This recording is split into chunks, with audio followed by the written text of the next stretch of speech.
que está vedado em relação à propaganda eleitoral na internet para as eleições de 2010?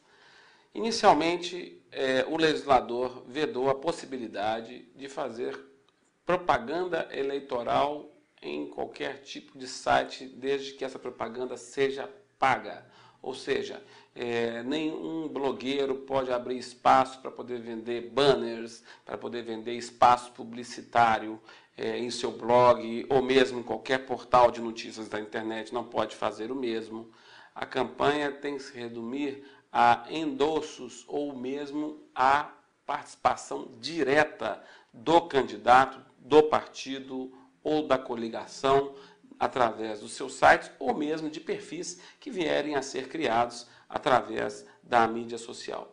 Se por acaso houver qualquer infração em relação à propaganda paga na internet, o legislador prevê a aplicação de multa que pode variar entre 5 e 20 mil reais para os infratores. E quem seriam os infratores? Aqueles que, obviamente, faturaram com a propaganda paga através da internet. Outro ponto que está vedado em relação à propaganda usando o meio eletrônico é o envio de SMS, de mensagens eletrônicas, de Twitter, de spam, sem a autorização do usuário. Ou seja, se o destinatário daquela mensagem optar por não mais receber aquele conteúdo, o remetente deverá, de fato, efetivamente, retirar aquele número de telefone ou endereço, enfim, o registro eletrônico que faça com que seja comunicado, porque esse destinatário não quer ser vítima do spam. Então, o legislador foi muito forte em querer fixar multa pela prática de spam.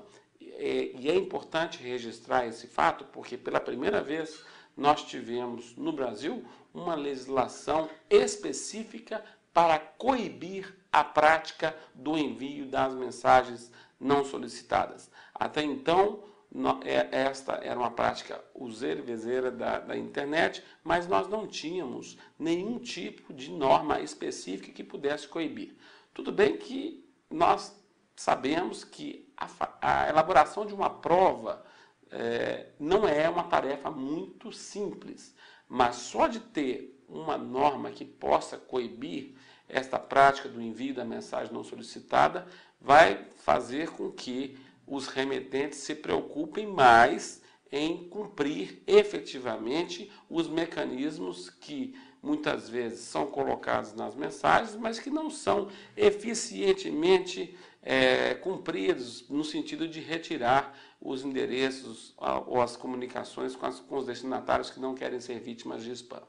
Um outro ponto que está vedado pela instrução normativa número 131 do TSE é em relação à venda de banners, ou seja, o banner está enquadrado na categoria de propaganda paga.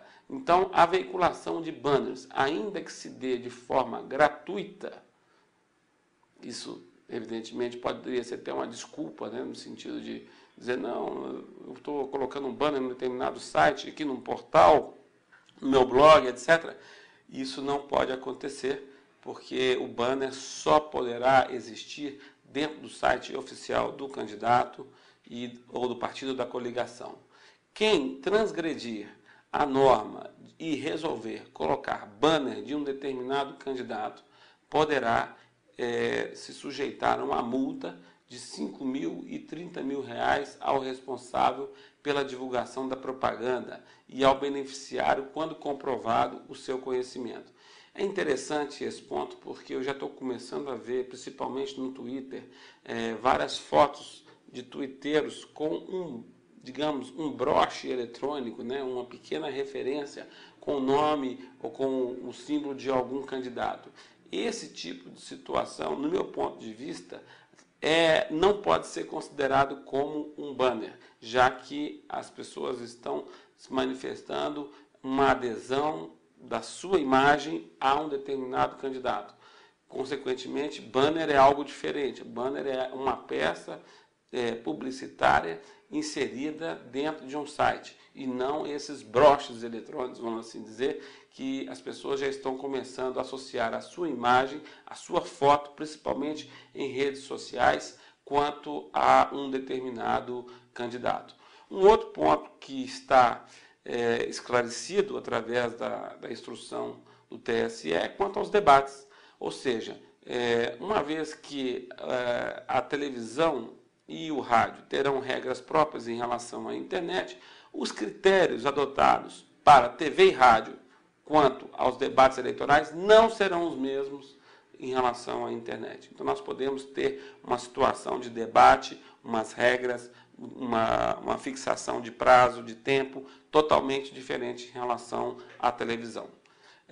Além disso, uma outra mudança substancial que aconteceu foi em relação ao direito de resposta. As regras são claras. Quem ganhar uma decisão do TRE ou do TSE para exercer o direito de resposta, terá direito de fazer com que essa mensagem seja inserida no mesmo veículo de onde partiu o ataque, tendo o mesmo espaço, o mesmo local, ou seja, a mesma página, o mesmo horário, página, tamanho, caracteres. Isso deverá ser cumprido até 48 horas. Essa que é a regra que hoje prevalece.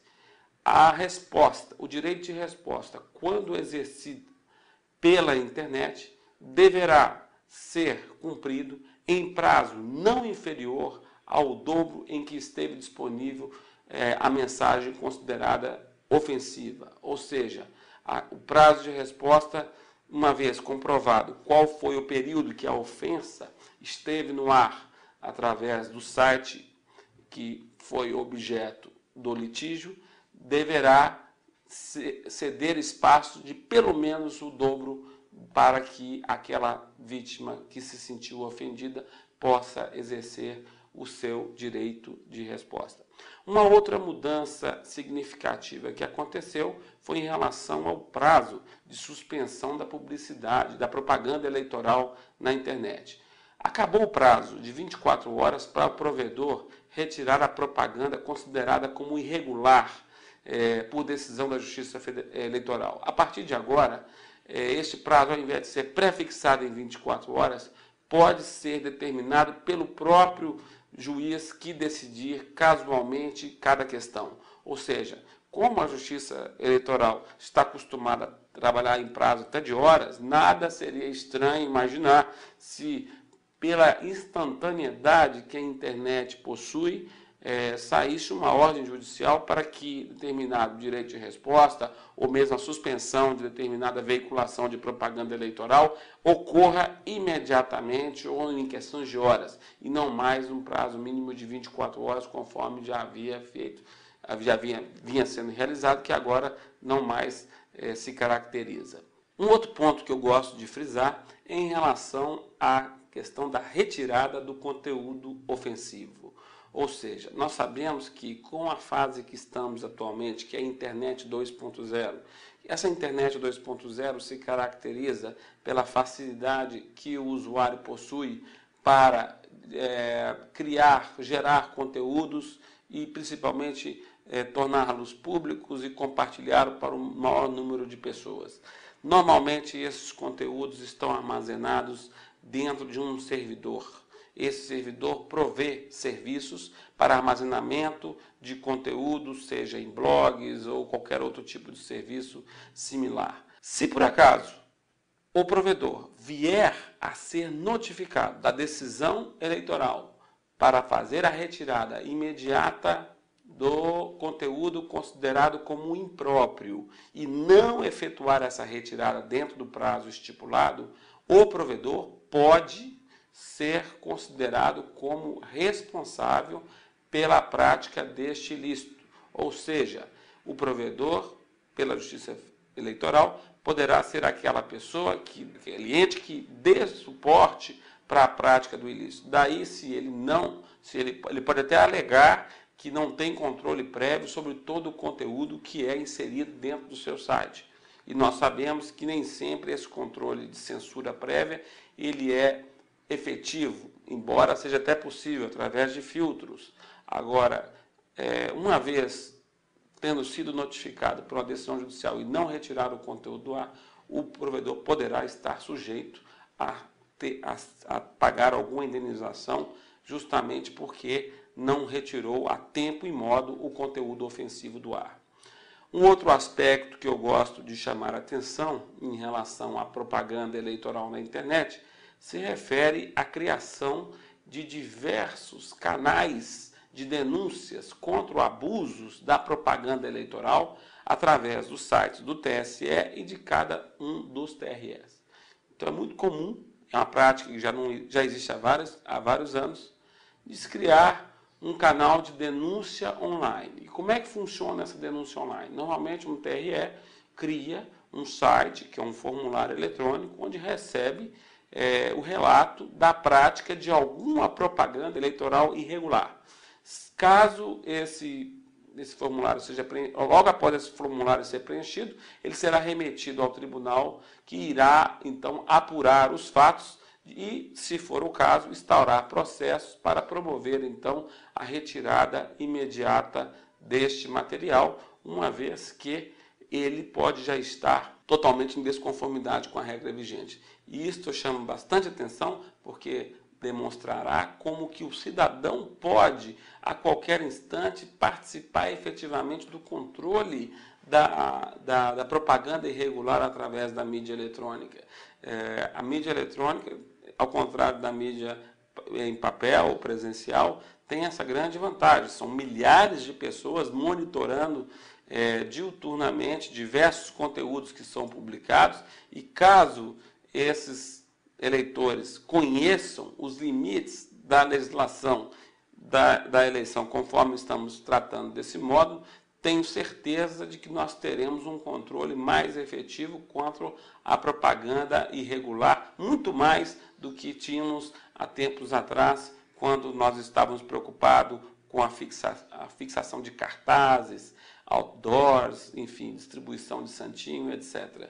Hoje o mundo mudou, a forma de fazer política está mudando radicalmente e os instrumentos de controle também. É bom que as pessoas percebam essa mudança que veio para ficar, e cada vez mais nós estaremos diante de um cenário que exigirá mecanismos eficientes e principalmente execuíveis para poder fazer um controle efetivo e coibir qualquer tipo de abuso. Eu termino esse módulo e no próximo a seguir iremos falar sobre algumas alternativas possíveis, estratégicas de campanha que permitem que o candidato possa expandir a sua campanha eleitoral dentro do que está previsto na regulamentação das eleições de 2010.